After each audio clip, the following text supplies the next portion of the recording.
Channel టీఎస్ఈఏపీ set 2024 already MPC బైపీసీకి సంబంధించిన వచ్చిన ర్యాంక్స్కి ఏ college seat వస్తుందో చెప్పడం అయితే జరిగింది.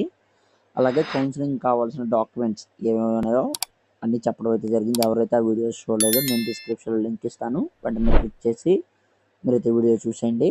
సో ఈరోజు వీడియోలో నేను కౌన్సిలింగ్ ఎన్ని స్టెప్స్ ఉంటుంది అనేది వీడియోలో క్లారిటీగా ఎక్స్ప్లెయిన్ చేస్తాను. దానికంటే ముందుగా మన ఛానల్ ఫస్ట్ టైం ఎవరైతే చూస్తున్నారో సబ్స్క్రైబ్ చేసుకోండి, పక్కన గంట సింబల్ గట్టిగా నొక్కండి. మన ఛానల్లో పెట్టే ప్రతి వీడియో మీకు నోటిఫికేషన్ కింద రావడం అయితే జరుగుతుంది. ఈ వీడియో నచ్చినట్లయితే లైక్ చేయండి, షేర్ చేయండి, కామెంట్ చేయండి. ఫ్రెండ్స్ వీడియోలోకి అయితే వచ్చేద్దాం. మీ లైక్, షేర్, సబ్స్క్రైబ్ మాకు ఎంతో సపోర్టింగ్గా ఉంటుంది. సో ఫస్ట్ మీరు చూసుకున్నట్లయితే కనుక టీఎస్ ఎంసెట్ కౌన్సిలింగ్ నోటిఫికేషన్ అయితే విడుదల చేస్తారన్నమాట. సో నోటిఫికేషన్ విడుదల చేసేటప్పుడు మన ఛానల్లో అయితే అప్డేట్ అయితే చేయడం అయితే జరుగుతుంది. సో ఫస్ట్ అయితే ఆన్లైన్ రిజిస్ట్రేషన్ చేసుకోవాల్సి ఉంటుంది. ఈ ఆన్లైన్ రిజిస్ట్రేషన్లో మీ నేమ్ కానీ కొన్ని డీటెయిల్స్ అయితే మార్చుకోవడానికి అయితే అవకాశం ఇస్తారు. ఇప్పుడు క్యాస్ట్ సర్టిఫికేట్ ఉందనుకోండి, క్యాస్ట్ సర్టిఫికేట్ మీరు అప్లికేషన్ ఇచ్చేటప్పుడు అయితే అప్లై చేయలేదు, ఇప్పుడైతే అప్లై చేసుకోవచ్చు. ఎస్సీ ఎస్టీ వాళ్ళైనా, బీసీ అయినా, ఈడబ్ల్యూఎస్ ఉంటే ఈడబ్ల్యూఎస్ కూడా మీరు అప్లికేబుల్ చేసుకోవచ్చు అన్నమాట. లేదు మీ స్కూల్ నేమ్ అయినా తప్పుపడ్డది, లేదా మీ ఫాదర్ నేమ్ అయినా తప్పుపడ్డది చేంజ్ చేసుకోవాలనుకున్నట్లయితే కనుక ఈ రిజిస్ట్రేషన్ చేసేటప్పుడు మాత్రమే మీరైతే చేంజ్ చేసుకోవడానికి అవకాశం అయితే ఉంటుందన్నమాట. రిజిస్ట్రేషన్ చేసేటప్పుడు మీరైతే ఫీ అమౌంట్ అయితే కట్టాల్సి ఉంటుంది. ఫీ అమౌంట్ అనేది నేను నోటిఫికేషన్ విడుదలైంది అయితే చెప్తాను. అలాగే మీరు చూసుకున్నట్లయితే హెల్ప్ లైన్ సెంటర్స్ కూడా ఇవ్వడం అయితే జరుగుతుందన్నమాట. మీరు ఆన్లైన్ రిజిస్ట్రేషన్ చేసుకునేటప్పుడే హెల్ప్ లైన్ సెంటర్స్ అనేది సెలెక్ట్ చేసుకోవాల్సి ఉంటుంది. అది కూడా నేను డీటెయిల్ నోటిఫికేషన్లో ఇచ్చినప్పుడు క్లియర్గా ఎక్స్ప్లెయిన్ చేస్తాను, ఏవే హెల్ప్ లైన్ సెంటర్స్ ఇచ్చాడని చెప్పడం జరిగింది. ఈ హెల్ప్ లైన్ సెంటర్స్ ఎందుకనేది నెక్స్ట్ ఇప్పుడు రాబోయేది చెప్తాను. నెక్స్ట్ చూసుకున్నట్లయితే కనుక ఆన్లైన్ రిజిస్ట్రేషన్లో ఇంకా అయితే పేమెంట్ చేయాల్సి ఉంటుంది. మీ డీటెయిల్స్ అన్ని కరెక్ట్గా ఉన్నాయో చెక్ చేసుకోవాల్సి ఉంటుంది. ఏమైనా సర్టిఫికేట్స్ అప్లోడ్ చేయకపోతే అప్లోడ్ చేసుకోవచ్చు. ఈ విధంగా అయితే ఆన్లైన్ రిజిస్ట్రేషన్ అయితే కంప్లీట్ చేయాల్సి ఉంటుందన్నమాట. దాని తర్వాత వచ్చే ప్రాసెస్ ఏంటంటే డాక్యుమెంట్ వెరిఫికేషన్. మీరు ఒక రోజున సెలెక్ట్ చేసుకుని వాళ్ళు ఇచ్చే వెబ్ ఆప్షన్స్ ఆన్లైన్ రిజిస్ట్రేషన్ ఇచ్చిన తర్వాత డాక్యుమెంట్ వెరిఫికేషన్కి డేట్స్ అయితే ఇవ్వడం అయితే జరుగుతుందన్నమాట. ఆ డేట్స్లో మీరైతే ఆన్లైన్ రిజిస్ట్రేషన్ చేసుకునేటప్పుడు ఒక డేట్ అనేది సెలెక్ట్ చేసుకోవాల్సి ఉంటుంది. ఆ డేట్ రోజునే మీరైతే వెళ్ళాల్సి ఉంటుంది అన్నమాట కంపల్సరీగా. సో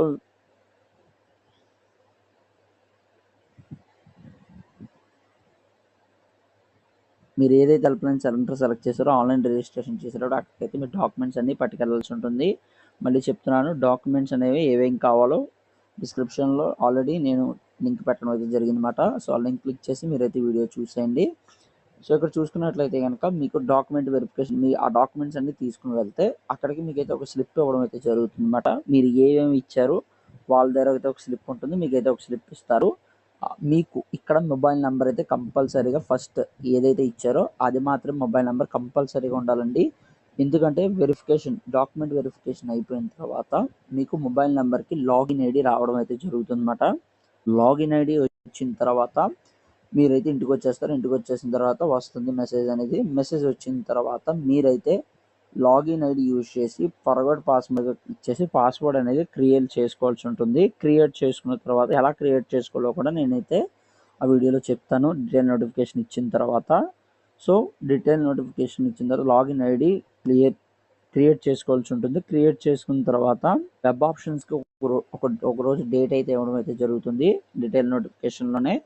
సో నోటిఫికేషన్లో డేట్ ఇచ్చిన తర్వాత మనకైతే ఆ డేట్ రోజున వెబ్ ఆప్షన్స్ అయితే ఈ లాగిన్ ఐడి పాస్వర్డ్ యూజ్ చేసి సైన్ ఇన్ మీద క్లిక్ చేసి మీరైతే ఎంటర్ చేసుకోవాల్సి ఉంటుంది. సో మీరు ఏదైతే కాలేజీల్లో మీ ర్యాంక్ తగ్గట్టుగా ఏదైతే కాలేజ్ వచ్చిందో ఆ కాలేజెస్ అనేది సెలెక్ట్ చేసుకోవాల్సి ఉంటుంది తర్వాత బ్రాంచ్ తగ్గట్టుగా. సో సెలెక్ట్ చేసేసుకున్న తర్వాత వాటి అన్నిటిని ప్రింట్ తీసుకోవాల్సి ఉంటుంది. మీరు అన్ని సేవ్ చేశారో కరెక్ట్గా ఇచ్చారా మీ కాలేజెస్ అనేది చెక్ చేసుకోవాలనుకున్నట్లయితే కనుక ప్రింట్ తీసుకోవాల్సి ఉంటుంది. సో అక్కడ మీరు ప్రింట్ సేవ్ అని క్లిక్ చేసి మీ ఫోన్లో ఆటోమేటిక్గా డౌన్లోడ్ అయిపోవడం జరుగుతుంది అన్నమాట, మీరు ఏవైతే కాలేజ్ ఇచ్చారో అవన్నీ.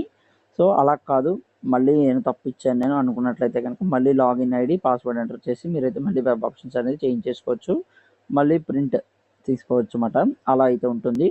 సో నెక్స్ట్ అది అయిపోయిన తర్వాత వెబ్ ఆప్షన్ డేట్స్ క్లోజ్ అయిపోయిన తర్వాత సీట్ అలాట్మెంట్ ఆర్డర్ అయితే రిలీజ్ చేస్తారు. దానికి కూడా డేట్ అయితే ఇవ్వడం అయితే జరుగుతుంది. సీట్ అలాట్మెంట్ ఆర్డర్ రిలీజ్ చేసిన వెంటనే మీకు నచ్చిన కాలేజ్ వచ్చినట్లయితే కనుక reporting to the college allotted institute అని I accept my joining letter ఉంటుంది. అది దాని మీద క్లిక్ చేసి ఆ రోజు కూడా నేను వీడియోలో చెప్తాను. అది క్లిక్ చేసిన వెంటనే మీరు అది కూడా ప్రింట్ తీసుకోవాల్సి ఉంటుంది. మీకు ఏదైతే కాలేజ్ వచ్చిందో 2 ప్రింట్ తీసుకొని కాలేజీలోకి మీ డాక్యుమెంట్స్ పట్టుకొని వెళ్ళాల్సింది అయితే ఉంటుందన్నమాట. ఇదండి కౌన్సిలింగ్ ప్రాసెస్ అనేది.